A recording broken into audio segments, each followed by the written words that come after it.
uvuze ku kintu cyitwa kwihana, mpita nibuka yuko hari abantu bajya bavuga ngo abahanuzi ntabwo mujya mwihana. bashingira ku kisi kuko iyo wamaze kuba umuhanuzi hari ibintu bibiri bigendana n'umuhanuzi.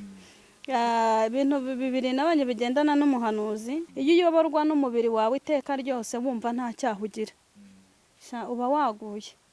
Bazagira ubwoba babonye ubwiza bwe, bazarira bahogozwe n'amarira, twarababuriye mwanze kwihana, iherezo riba y'umuriro utazima. Noneho izi taci zaje zatuma n'ijuru rikinguka ntitumenye ko ryakingutse. Turi gucatinga, yego, kohererezanya ibitsina bambaye ubusa, kohererezanya bizu n'udutima, kohererezanya amakariso n'amasutiye. Rero ubu ngubu turi muri viziyo, dukeneye abasore bambaye uducupa. Uri mu rusengero umusore wambaye uducupa, wambara agatebeza, wambara agashati kari kuri sayizi, ufite mu kanwa heza. Bakobwa nabo turaho turagura amataye, hari amakariso yaje ngo ni amataye, tugakubitamo abasore batubona hariya umukobwa i Rwanda. Ariko hari ibintu byaje birwana bimeze nk'amasake cyangwa se nk'inzuki zitorotse umuzinga. Wari wazibona zigenda zidafite icyerekezo. Uyu munsi rero nyine niyo yanyambitse gutya ko ngomba kuza mu buryo abantu batamenyereyemo. Abantu bamenyereye nambara agashati cyangwa agakanzu, ariko uyu munsi naje yego ndambaye, ntibajya ngo nambaye umukenyero gusa, ariko nambaye nyine umukenyero. Uyu ni umwitero, ngira ngo bari kubibona. Ni umwitero. Naje mu birori. Waje mu birori kandi? Naje mu birori, naje guhagurutsa, naje no kwimika. Imana yarakaye, umutima we nuko umeze. Urumva n'imirimo ye ni umwijima. Umuntu usa gutya akagira umutima umeze gutya, ntabwo uzamubwira ibyo kwatuza abantu ngo abishobore. Uzinjira gusambanya, aguhanurira imodoka, aguhanurire viza, aguhanurire ko ugiye gutura mu kiyovu cy'abakire, aguhanurira ibintu nk'ibyo, aguhanurire ko karande zitaye. Rero uyu muntu niwe Imana yantumye ngo nze muhagurutse. Mu bigaragara ni umwe, ariko ntago ari umwe, ni benshi. Nuko uyu ari we tubashije kujya gute kuzana kuri tere. Rero Imana y'amahoro yambwiye ngije kubirindura. Urumva bicaye neza bicaye no mu cyubahiro cyinshi. Urumva babakomera amashyi ati bwana Patoro, bwana Mushumba, bwana mubyeyi mwiza, anko, mbese utuntu nk'utwo. Ariko Imana ije kubahenura nk'uko bayihenuyeho, bayibeshyera. Mbese yafa ubundi urabona hano ni mu ijosi. Urumva uku nguku niko ije kugira gute kubahenura. Urumva ibahenure bajyane n'iki n'iyo ntebe. Urabona uyu ni umwenda wera, sibyo se? Uyu mwenda ushinzwe kugira gute gukora isuku ahandujwe na Satani, ahandujwe n'uyu musambanyi, kuko ikosa Imana idashobora gukora ntabwo yakwimika undi muntu hakiri uyu mwanda, hakiri uyu musaka, hakiri uyu mwijima. Hanyuma nimara gukora isuku, dutangiye tugusuhuza kandi tukwifuriza amahoro ndetse n'imigisha biva ku Mana Data twese. Weho mukunzi wacu dukurikira aho uherereye hose, dufashe uyu mwanya kandi tukwifuriza kugubwa neza mu kazi kawe uri gukora uyu munsi. Birashoboka ko nta kazi waba ufite cyangwa ukaba uri kunyura mu buzima butakoroheye.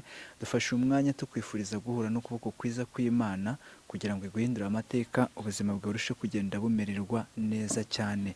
Nge wumva ndi Ngoboka Miriam Theo, naho kuri kamera hariyo Jeanne. Ja, umeze ute? meze neza. Urakomeye? Ndakomeye cyane. Nsigaye ntangira mpita mvuga ngo hariyo Jeanne, ntabwo nkirwa amanza kukubaza ngo urinde. Gahunda niyo. Ni Ntugasaze. Nizere ko uri amahoro, uhumeka neza. Ndi amahoro ndetse cyane. Uri mu mwuka? Mwuhora? Reka. Yego. ariko rero wa mugani uri muri rya jambo, kuko mbere hose umwuka w'Imana yaduhangagaho, ariko ubu ngubu ntabwo kiduhangaho, kuko Yesu Kristo yamudusigiye nk'umufasha ubana natwe ibihe byose. yamudusigiye nk'umufasha. Mbere yuko wenda twinjira mu kiganiro se, sura amanzu ukaturagiza Imana ra? ntacyo bitwaye. Mana turagushimiye, tugushimiye neza n'urukundo, tugushimiye imbabazi ugira zitarangira, uhabwe icyubahiro. Tugeze kuri izi kamera turakwinginze ngo bane natwe, ntaba ari twe, umwuka w'Imana aboneke hagati muri twebwe, ntaba ari twebwe tubure, ahubwo haboneke ubwiza bwawe n'igitinyiro cyawe, uhabwe icyubahiro kuva dutangiye no kugeza dushoje, kandi abazumva iki kiganiro kizageraho kibakura naho kibashyitsa. Urakoze ko mvise gusenga mu izina rya Yesu Kristo, amen. Sigaye mpura nawe nkahita numva nshaka kuririmba. Reka da, uri umuhanzi nicyo cyiza, ahubwo dufashe uduheho gatoya.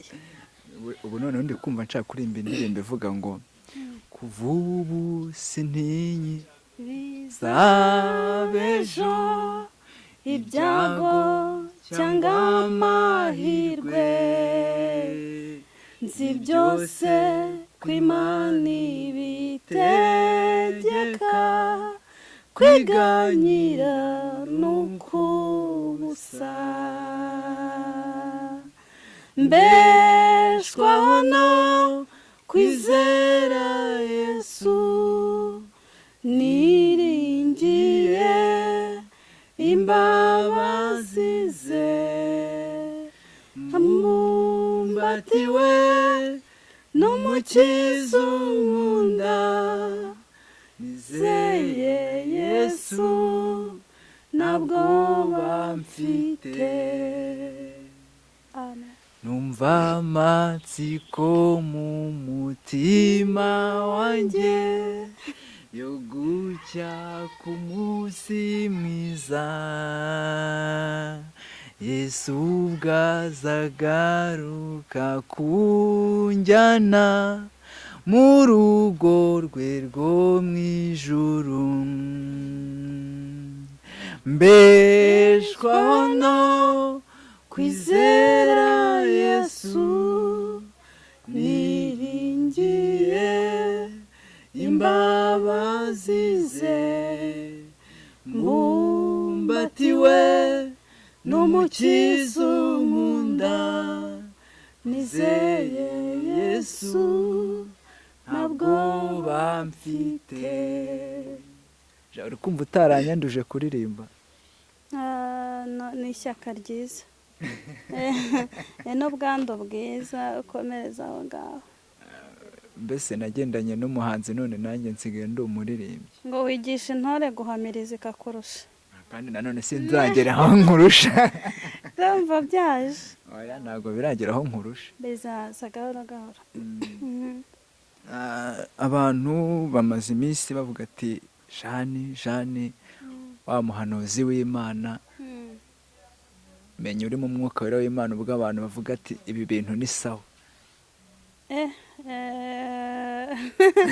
Umuririmbyi 108 niwe waririmbye avuga ngo ngende umukristo, nzahora ndiwe mu bintu byose ngeze ku gupfa. Rero iyo uhamanya n'ibyo bintu kuri umukristo, ntago umwuka w'Imana yabura kuguzaho. Yego. Uravuze ngo umuririmbyi yaririmbye ngo ngende umukristo kandi nzahora ndiwe igihe cyose. Hanyuma abantu benshi bajya bavuga ati bwira n'intungane icumuye karindwi, kandi iyo wakoze icyaha ntabwo uba ukiri umukristo. Weho ubivugaho iki? Ngewe rero siko mbihamye.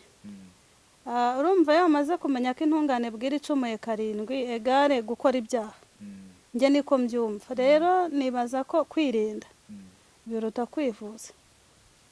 Iyo hariho kwirinda ntago wacumura. Iyo ubizi neza ko ari icyaha ntago wacumura, ariko iyo ugendeye muri icyo kigare ngo intungane bwira icumuye karindwi, ni kwa kunywa inzoga ukavuga ngo kubw'inda nini zabo zabananiye tujye tunywa gakeya.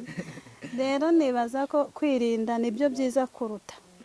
Hari n'idini ngo ryitwa abanywa gake. Ribahe? Mu madini ejo bundi bafunze naryo ririmo, ngo ryari risanzwe ririho. Birashoboka, ariko urumva ni idini ririhishe, ni abantu bihishe.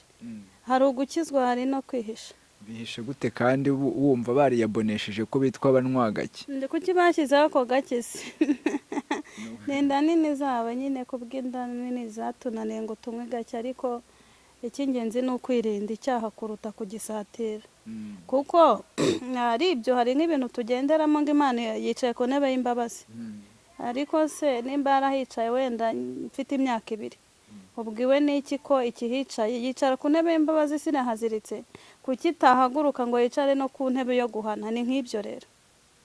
Hari ushobora kwibwira ko yicaye ku ntebe y'imbabazi kandi ageze sinahaziritse, kandi wenda uyu munsi yicaye ku yo guhana. Yicaye ku yo guhana rero ni ukugendera muri icyo kigare ngo yicaye ku ntebe y'imbabazi. Nibyo wenda irahicaye kuko waciye bugufi, ariko irahaguruka ikajya no ku ntebe yo guhana. Yego, ababivuga wenda bashingira yuko imperuka itari yaba, wenda batekereze ko ku munsi w'imperuka ari bwizicara ku ntebe yo guhana. Ese umunsi w'imperuka wowe iyo utekereje, nanjye nkubaze, wumva umunsi w'imperuka ari uwuhe kuri wowe? Umunsi w'imperuka ni uwuhe? Umunsi wo guciraho iteka abanyabyaha. Uzaba ryarize rero. Tujye twaguka mu buryo bw'umwuka. Imperuka iba buri munsi, buri munsi imperuka iraba kuri njye. Yego, buriya niyo upfuye imperuka yawe iba yaje. Uzajya rusorora urebe, nibwo uzamenya ko imperuka yaje. Ntabwo imperuka ari uko impanda izavuga, kuko ninavuga n'abapfuye bazazuka, sibyo? Ntabwo rero ari imperuka iyo barindiriye, ahubwo umunsi ku munsi umuntu wese agira imperuka ye. Yego.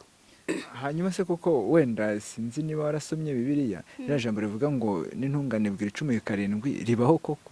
Njye nta nubwo nzaho riri, ariko nubwo byabaho, icyo bashatse kuvuga n'ukijijwe ye kumva ko yageze aho Satani atarasa imyambi, nyine duhore twezwa.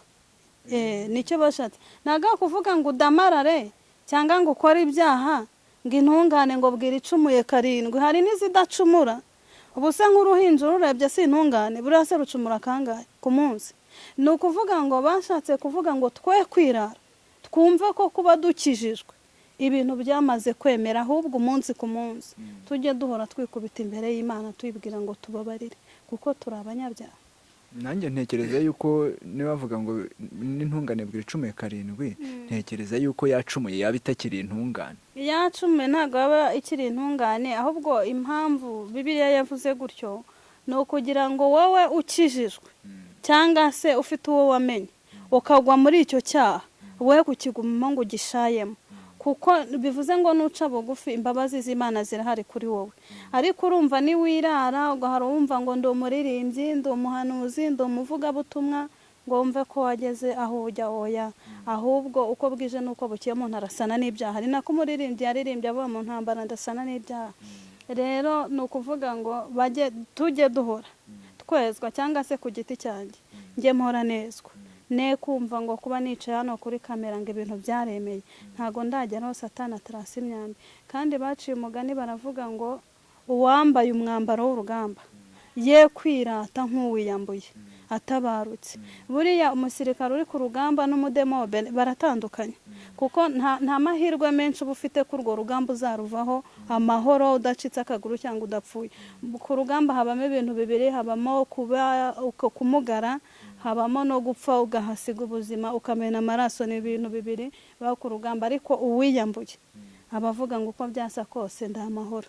Rero bivuze ngo usenga yagutunga urutoki udasenga, twese biratureba guhora duca bugufi imbere y'Imana.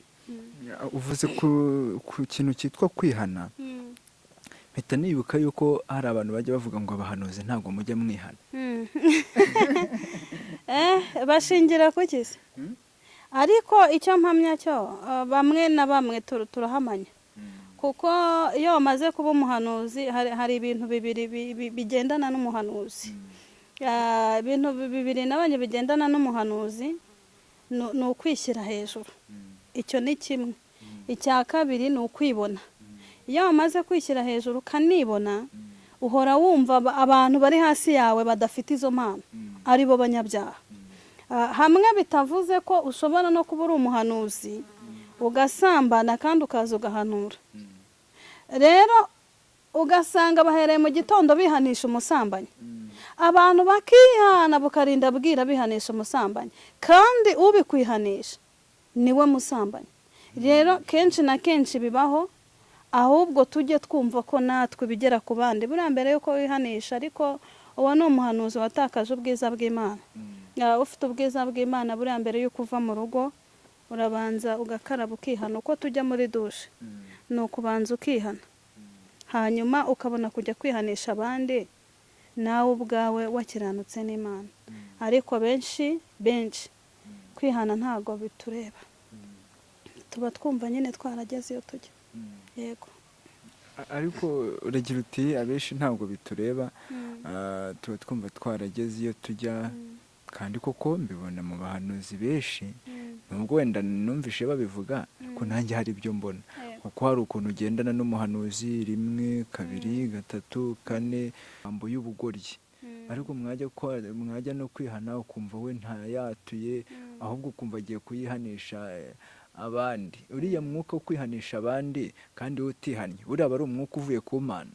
Ni bimwe maze iminsi mvuga, umwuka wera iyo atuzaho turabimenya, ariko iyo agenda ntago asezera.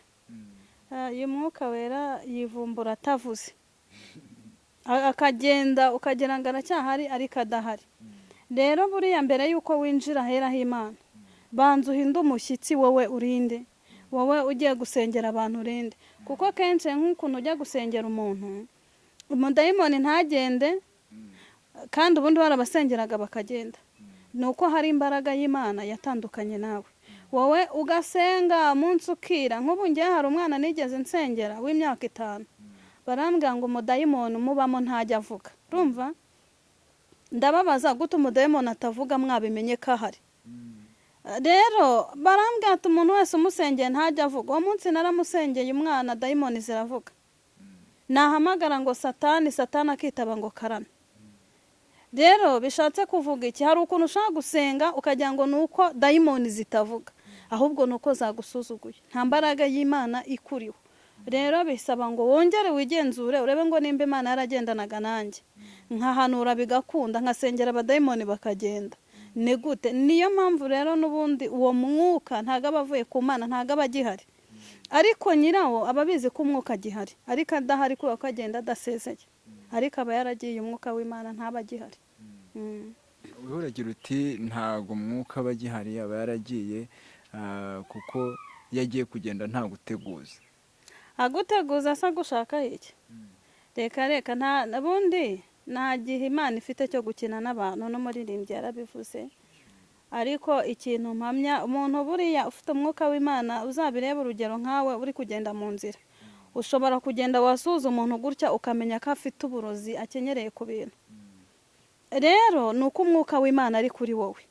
Umuntu ashobora kuguha uburozi mu byo kunywa ukabinywa, ariko ukamenya ngo arakuroza, ariko kuko umwuka w'Imana kurimo ukabitesha agaciro, ugasanga uwo mwasangiye yarapfuye kandi mwasangiye. Nuko nta mwuka w'Imana ukimugira inama, ukimuburira, ukimurimo. Umwuka w'Imana aba yagiye kera. Rero ikintu kigarura uyu mwuka, n'umuririmbyi yarabivuze, araririmba aravuga ngo saba uwo mwuka agaruke, ngo yabonye kuyoborwa n'umubiri wawe arigendera. Iyo uyoborwa n'umubiri wawe iteka ryose wumva nta cyaha ugira, uba waguye. Yego, uba waguye neza neza, waguye. Kuko ikintu kikwereka ko gifite umwuka w'Imana nuko uhora uhinda umushyitsi, uvuga ngo ese Mana urambona gute? Kuko iteka nubwo tugenda ushaka guhaguruka mu rugo ariko utafite ibyiringiro by'ukuri busubireyo. Umuririmbyi niwe wavuze ngo mu rugendo nta wabimenya byose. Ubaye ubizi kuri buhure n'impanuka waguma mu rugo, ariko kubera ko tuba tutabizi, niyo mpamvu duhora twezwa uko bwije n'uko bukeye. Rero iyo wageze hari ahantu wumva ko Jean ari ufite icyaha, uba waguye. Ahubwo muri sisitemu nziza, kubera ko abantu dukunda icyubahiro kuruta gukunda ubugingo. Urumva? Minsi ishize nibwo navuze ngo abantu bibagiwe ikintu kibanza. Ikintu kibanza ni ukubanza kwezwa, kuko ntushobora guhindura imyenda utoze, bisaba ngo ubanze woge.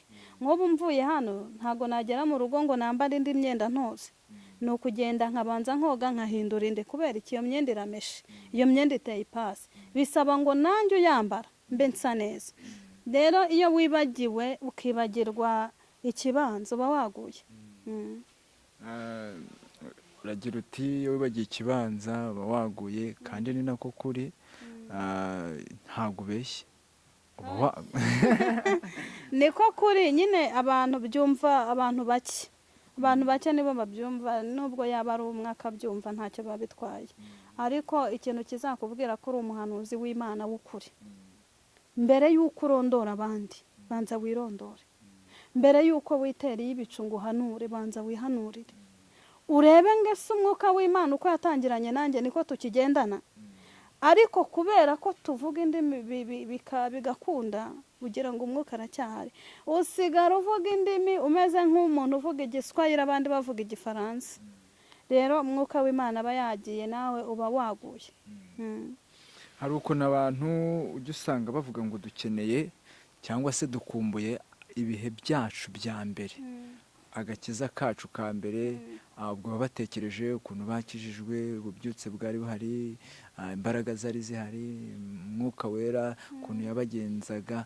ndagira ngo noneho duhite tugaruka muri kino gihe. abantu koko ubona dukeneye agakiza kacu, dukeneye agakiza ka mbere bitewe n'ibihe turi kwinjiramo, cyangwa dukeneye ibindi bihe byiza biruta ibya mbere? icyo mbona cyo mbere ya jenoside njye ntago nari ndiho, ariko njya nicara njye ubwanjye nkumva nkumbuye ibyo bihe byo gusenga kwa mbere ya jenoside, kubera ko aba bantu basenze mbere ya jenoside batinyaga icyaha n'igisa n'icyaha. bagiraga urukundo rw'ukuri rw'umukristo nyamukristo. bari abantu basenga, bakagira ibihe byo gusenga. mu myenda yabo babaga biyambariye, baba abagabo baba abagore, bapfundikira agatambaro inyuma ukuntu. reke ubu dufite sisitemu zo gutega amoko nk'ijana. ni ukuvuga ngo umwanya munini utuma tutagigira ibihe byo gusenga ni ubwibone bwateye abantu. kandi ubwibone iyo bwaje burangwa n'ikintu cyamanuye satani mu ijoro, ni ubwibone. rero ni ukuvuga ngo bibaye ibishoboka, kuko njya ngira n'icyifuzo, nk'iyo usenganye n'umukecuru wo muri icyo gihe cyangwa umusaza wo muri icyo gihe, ukareba indirimbo basohoraga n'izo dusohoraga ubu ngubu, ni indirimbo wumva ukuzura mwuka wera, ni indirimbo wumva ukumva zarimo umwuka w'Imana, zirimo urukundo. abantu bakava nk'i Kigali bakagenda i Cyangugu n'amaguru ngo bagiye gufasha umuntu w'umukene, bakava i Cyangugu bakajya Nyaruguru ngo bagiye kubakira umuntu inzu. urumva bari bafite urukundo, bafite agakiza k'umwimerere.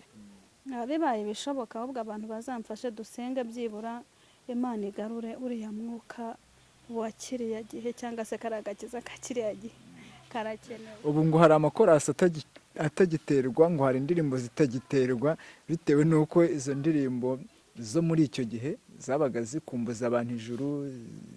ariko ubu ngubu ngo basigaye bazitinya. barazitinya kuko wazihera hese. naho rega nubwo dukora ibyaha tubizi ko Imana yica. iyi Mana ikiza ibasha no kwica.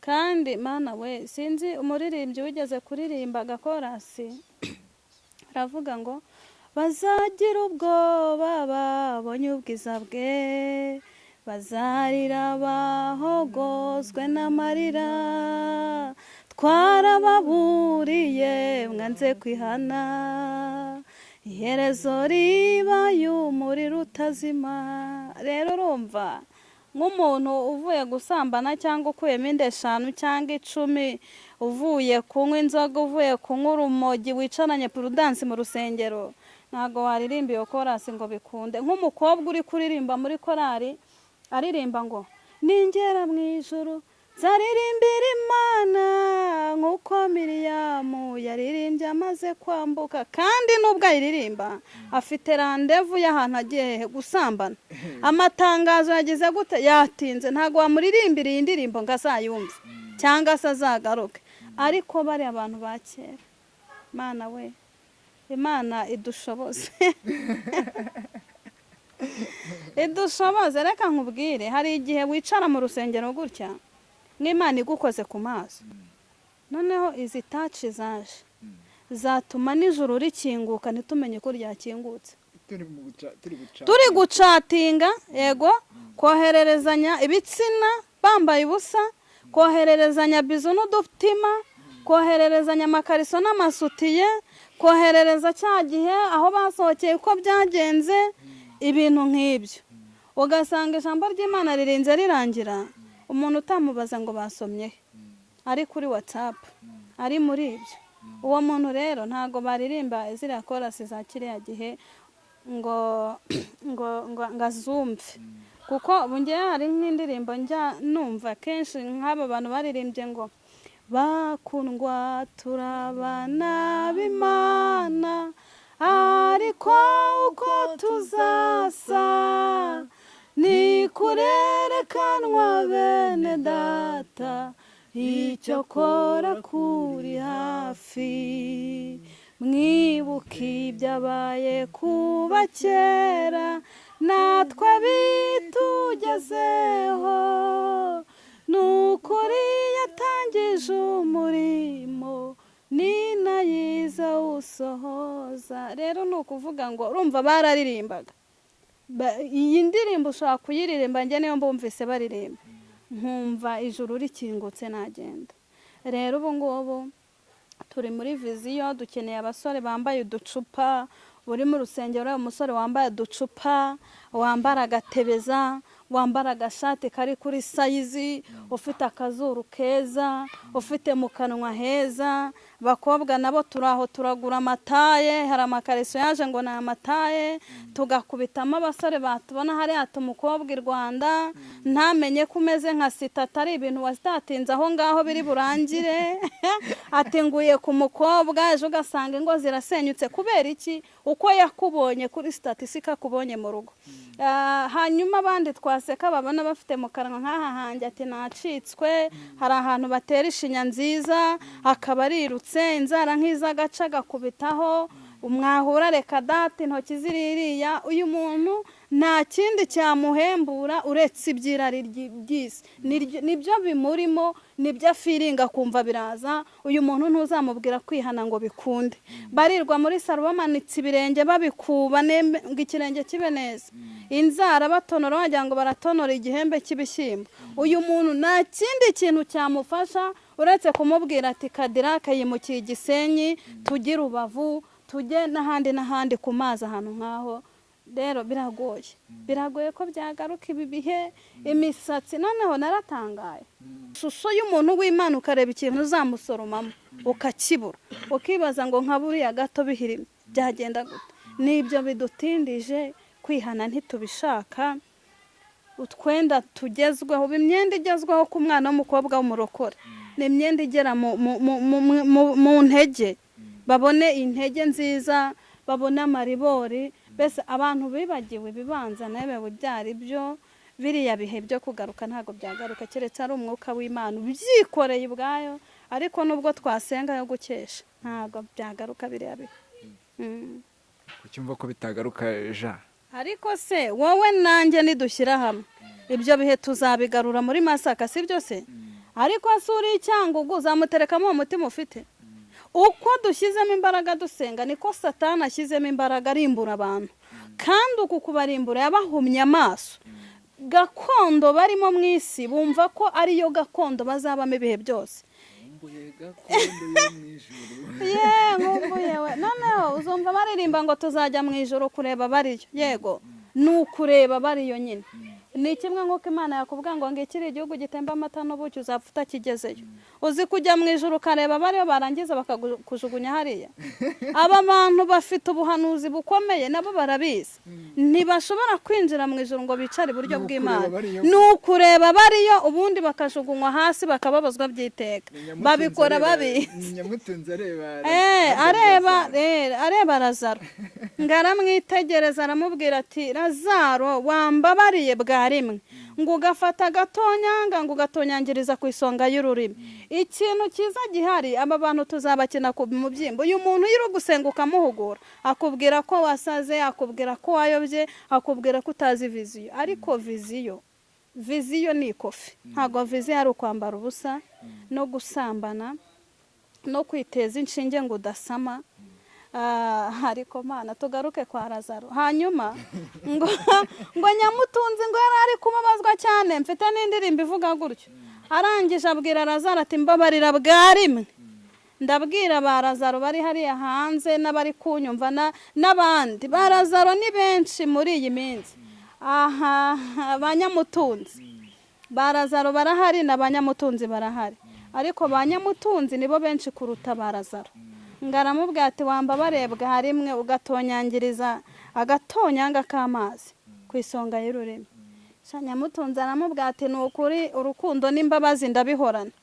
Nitaye ku mubabaro nagiriye iwawe, nitaye ko wariye ndeba, nitaye ko imvura yanyagiye ukanjugunya hanze, nitaye ko wankubitaga ngo ndakunukira, sinzi kwambara ibijyanye na viziyo, nta parufe ngira, mbese sinzi koga, sinzi gutera ipasi.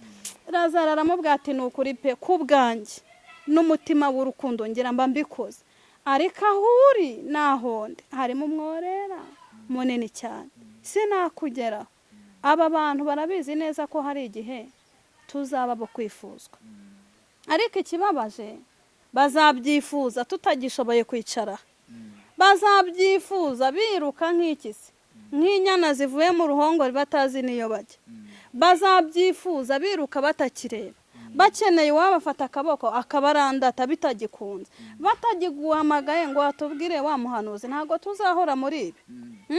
Hari igihe kizagera Imana ishyireho urusika, Nyamutunzi ajya tureba ari hariya avuga ati mana we burya ya mafaranga ntacyo amariye, atureba amanitse akaguru muri CHK no muri bomboni avuga ati mwampamagare banyamasengesho, asange nanjye urwego ndiho ndi muri Amerika ntibigekunze ibi nta n'umwanya nyigize gute nkibifitiye, asange wenda nabaye umudogiteri ukomeye, hari abandi bantu bo kwitabwaho kuruta we kuko impanda zaravuze ntibabyumva.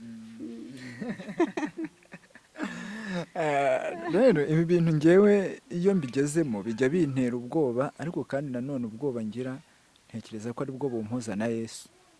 Ubundi ikintu kikubwira ko uri umuntu wa nyawe ni ukugira ubwoba, kuko ngo inyamaswa idashyenga yishwe n'umututizi, kuko ibaye ishyenga yamenya ngo iri shyamba ndaryituriramo, yamenya aho igenda mu gicuku naho igomba kugenda ku manywa.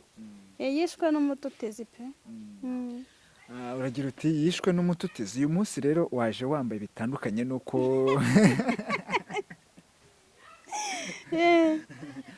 uyu munsi ntabwo waje wambaye nka Jane w'umukobwa, ndabona waje witeye umwitero, iruhande rwawe hari ibindi bikoresho ujya ukunda kumbwira ngo ni intwari Imana yaguhaye ngo uzane. Ndagira ngo duhere kuri iyi myambaro wambaye uyu munsi, ni ukubera icyo wambaye gutyo uyu munsi? Impamvu ya mbere hari ishusho abantu batumenyereyemo. Iyo tubonye Imana twebwe kubayibona cyangwa se nawe kuyibona duhora tuyibona mu buryo butandukanye. Uyu munsi rero nyine niyo yanyambitse gutya ko ngomba kuza mu buryo abantu batamenyereyemo. Abantu bamenyereye nambara agashati cyangwa agakanzu, ariko uyu munsi naje yego ndambaye, ntibajya ngo nambaye umukenyero gusa, ariko nambaye nyine umukenyero. Uyu ni umwitero ngira ngo bari kubibona. Ni umwitero. Naje mu birori. Waje mu birori kandi? Naje mu birori, naje guhagurutsa, naje no kwimika. Oya kandi gute se? None gute ja? ese abona ntakenyeye. Uyu ni umwenda w'ubukwe nyine, kandi ni umwenda w'icyubahiro, bitewe n'aho naringiye nyine umwami yashimye ko nza nambaye gutya. Ibirori wajemo rero ni ibihe? Ibirori ibi bikoresho uri kubibona, ako barabibona ndabizi, baba bigiza nkana n'ubu babireba. Iyi ni intebe, intebe, ariko nubwo ari intebe, iki ni igikoresho nyine Imana ije gukoresha igira ibintu ikura mu nzira. Hari ibintu byabangamiye Imana, hari ibintu byabangamiye Imana. Rero mu bigaragara iyi ntebe nta kintu kiyirimo, kandi yaguzwe ngo abantu bayicaremo. Yego. Iyi ntebe rero nubwo iri aha kuri kamera, ariko ubu ninjiye mu rusengero mu buryo bw'umwuka, kandi ntabwo ndi bwinjirire mu bakristo gusa. Oya. Ubu ngubu nagiye kuri stage. abatumva stage basobanurira hari cyangwa se ku ruhimbi, tubyite ku ruhimbi. Iyi ntebe urabona ni intebe nziza yo kwifuzwa. Hari abantu binjiye mu itorero ntibagira ubushake bwo kubanziriza mu bakristo, ntibagira n'ubushake bwo kubanza kwihana, ntibagira n'ubushake bwo kubanza kurandura za karande n'ibindi bintu nk'ibyo. Hanyuma baragenda bicara ku ntebe y'ubuyobozi. Niba hari ikintu nabonye, abarokore bakunda ubuyobozi cyane, bakunda ubuyobozi. kandi ubushize nigeze nkubwira ngo hari abantu binjiye Imana ibinjije, hari n'abaje babyigana kuko abanyamugisha binjira muri icyo kivunge. Abo rero binjiye muri icyo kivunge bakicara mu ntebe batagombaga kwicaraho, nibo naje guhagurutsamo hano. Niyo mpamvu aba nta muntu wicayemo. Yego, kandi nahereye hehe? Imana yahereye ku ruhimbi hejuru. Umuntu uzi ko yinjiye abyigana ngo nuko afite ikofi akibagirwa ikibanza. Niyo mpamvu iyi ntebe isigara iri vide. Ushatse kumbwira yuko Imana ije guhagurutsa rero? Yego ko Mana yanjye, Imana ije guhagurutsa. Niyo mpamvu ubona nta muntu wicaye muri iyi ntebe. Nubwo ije guhagurutsa, ije no kwikorera ku mutwe, ije no kwimika. Ariko harabanza kwimika, kuko hari abantu, reka nkubwire, hari abantu basenze Imana bayinambaho, batinya icyaha n'igisa nacyo. Ariko kubera bwa bushobozi, nigeze ngera hano numva muri gukora ikiganiro cyiza ngo cya Zakayo. Hari ubushobozi bw'abantu bameze nka Zakayo ariko bubashye Imana. Abo ngabo rero batewe inyuma, baterwa umugongo, baratwikirwa, barahishwa kuko babitse amabanga y'Imana kandi batabana n'amabandi yaje aseseye, babibona neza. Rero iyo ufite umwuka w'Imana, aya mabandi yinjiye aseseye. Wowe wabona umuntu winjiye aseseye, ntamenya ngo wambaye ubusa, ntamenya hari bwinjire n'ahatinjira. Aba nabo rero binjiye batazi aho bagiye hariho, birakaza Imana. Niyo mpamvu ije guhagurutsa umuntu wese uzi ko winjiye akabyigana, akajya kwicara atakagombye kwicara. Ije kuhamuhagurutsa. Ikimenyetso kiranga abinjiye babyigana ni iki? Ariko koko none se reka nkwere kuzajya mu rusengero, nibajya gusenga uzahumiriza urambika agatelefone hano hasi, nibwo uzamenya ko binjiye cyangwa bahamagawe. Uzarebe kukabona.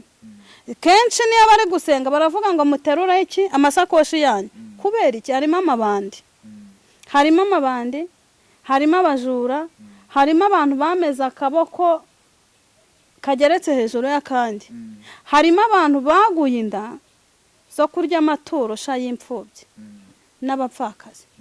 Ibi bintu bibabaza Imana. Wari wabona urugero wenda nk'umwana wawe agiye kwiga, nk'ubu ntumpaye amafaranga ngo njyane umwana wawe ku ishuri, simujyane, wumva umubabaro wagira kandi wampaye amafaranga? Rero umubabaro wagira uri umuntu, Imana ifite umubabaro urenze inshuro 1000. Yatewe n'abantu bameze inda, bicaye kuri iyi ntebe bitwazi. Reka nkubwire, iyi ntebe bayikoreyeho ibintu byinshi.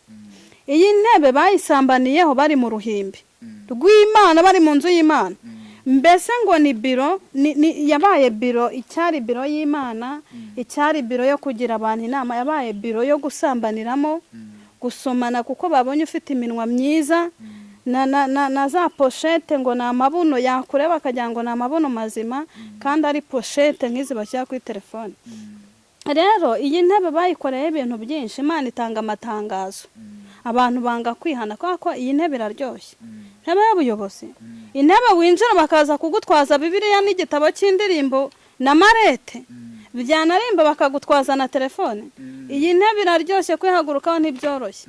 Niyo mpamvu Imana ihagurutse, iramanutse, iriteye. Niyo mpamvu Imana iteye, irakenyeye, iraniteye, iramanutse. Nta muntu izatuma, kuko ishobora kuntuma bakansinda ku marembo, ariko iramanutse, ije kubyikorera. Ije bundi, reka nkubwire, Imana ije gukora isuku ahitwa hera. Wabonye Yesu ngageze ngo muri rya soko ngo ahantu ngo hari inzu y'Imana, ngo harabaye umusaka w'abambuzi no gucururiza. Mwabonye agezemo ibintu yakoze, yaramennye agenda atera imigeri, imbuto atera imigeri, ntiyitaye ngo barahashye. Rero ahantu Imana iri buce ngo ihagurutse niyihaze. Ubuhanuzi bw'uyu munsi ndabona bukomeje. Burakomeye cyane. Burakomeye. Hanyuma se nari ndimo nkubaza ngo ibimenyetso bibaranga ugira uti ubusambanyi, ubujura, bariye amafaranga y'abandi, nawe uragira uti none Imana yarakaye. Imana yarakaye, rega ijuru ni iryera. Icyo ni kimwe. Hanyuma n'ibiriyo byose birera, n'abazajyayo bagomba kuba bera. Yego. N'abazajyayo bagomba kuba bera. Urumva uwiyitirira ko yera atera kandi akaba yicaye kuri iyi ntebe, ni ukuri hari umuntu wubashye Imana kuva mu bwana bwe kugeza ubu, kandi Imana imusezeranya ko izamwicaza muri iyi ntebe y'ubuyobozi. Ariko hari ibintu byaje birwana bimeze nk'amasake cyangwa se nk'inzuki zitorotse umuzingo, wari wazibona zigenda zidafite icyerekezo. Uyu muntu nawe niko yinjiye. Ntabwo Imana yaguma irebera ibintu byaje bimeze bityo. Ifite ubutware n'ubushobozi. Yego. Uriyere kuribona nta bwoba wagize? Mpora mbivuga, nta niyerekwa njya mbona ngo ne kugira ubwoba, ariko kubera ko ari yibivuga ikavuga ko inshyigikiye. Ikindi tuba dufite amasezerano yagiye ivugana natwe ko izaduhamagara mu gihe kigoye kandi ikadukoresha iby'ubutware. Ugira ubwoba nk'umuntu ariko ngo uhagarikiwe n'ingwe aravoma. Hanyuma twatangiye iyi ntebe nta kintu kiyiriho, ariko mu bigaragara hariho igikapu cy'umukara. Iki gikapu ntibagishushanye nk'igikapu, ni umuntu. Hanyuma rero umuntu ufite umutima usa gutya, ufite n'isura isa gutya, kandi mu bigaragara yicaye ku ntebe nziza, ari hagati mu bandi, ariko umutima we ni uko umeze. Urumva n'imirimo ye ni umwijima. Umuntu usa gutya akagira umutima umeze gutya, ntabwo uzamubwira ibyo kwatuza abantu ngo abishobore. Uzinjira gusambanya, aguhanurira imodoka, guhanurire viza, guhanurire ko ugiye gutura mu kiyovu cy'abakira, guhanurira ibintu nk'ibyo, aguhanurire ko karande uzitaye. Rero uyu muntu niwe Imana yantumye ngo nze muhagurutse. Mu bigaragara ni umwe, ariko ntago ari umwe, ni benshi. Nuko uyu ari we tubashije kujya gute kuzana kuri tere. Rero Imana y'amahoro yambwiye ngije kubirindura. Urumva bicaye neza bicaye no mu cyubahiro cyinshi. Urumva babakomera amashyi ati bwana Patoro, bwana Mushumba, bwana mubyeyi mwiza, anko, mbese utuntu nk'utwo. Ariko Imana ije kubahenura nk'uko bayihenuyeho bayibeshyera. Mbese yafa ubundi urabona hano ni mu ijosi. Urumva uku nguku niko ije kugira gute kubahenura. Urumva ibahenure bajyane n'iki n'iyo ntebe. So ni intebe umuntu yakongera kuyicaraho, ntago yakongera kugira gute kuyicaraho. Hanyuma rero ibi ni ugukora isuku. Imana iri gukora isuku mu nzu y'iki yayo ahitiriwe izina ryayo. Urabona uyu ni umwenda wera, sibyo se? Uyu mwenda ushinzwe kugira gute gukora isuku ahandujwe na Satani, ahandujwe n'uyu musambanyi, kuko ikosa Imana idashobora gukora ntabwo yakwimika undi muntu hakiri uyu mwanda, hakiri uyu musaka, hakiri uyu mwijima. Hanyuma nimara gukora isuku irimika. Nze nkwereke. Irimika cyoreda. Irimika abantu bazana bya bindi bisanzwe. Abana uyu mwenda iri ni ikamba kweri. Iri ni ikamba Imana yateguriye umuntu uje kugira gute kwicara kuri iyi ntebe. Ndibaza abantu bari kubibona. Urabona hariho umwijima, ariko Imana ibanje operasiyo yo gukora isuku. Isuku mu nzu yayo, isuku ku ntebe, isuku mu rusengero, isuku mu ngo zacu, ariko cyane cyane mu nsengero. Ku ruhimbi hariya habereye amarorerwa. Rero urabona uyu mwenda nta kizinga kiriho, ugereranywa n'ikamba. nubwo abantu baririmba ikamba ariko ntibarizi ariko rirahari. Rero iyi ntebe iteguriwe umuntu wagize gute, wanesheje kuva mu bwana bwe asenga Imana imutegurira iyi ntebe. Niyo mpamvu abonye Imana yakoze isuku, igakora operasiyo, igateguraho umwenda wera, bivuze ngo ingoma cyangwa se manda yindije y'abantu Imana yimitse ni abantu bera, batagira imbereka, batagira ikizinga. Uyu niwe muntu uzicara hehe kuri iyi ntebe. ukaba urahanuye. Ndahanuye mu izina rya Yesu. Imbaraga n'amavuta. Amen. Ba Dawidi bari baragumye mu ishyamba, bari bararenganye rero. Dawidi turashimira Imana igitoranya ba Dawidi, abagabo b'ibihagararo bahari n'abagore b'ibishongore bahari. Imana ihimbazwa yo yadutaruye ikatwiyegereza. Impamvu nuko yo ntabwo ireba ibigaragara, ireba mu mutima. Niyo mpamvu Imana ishima.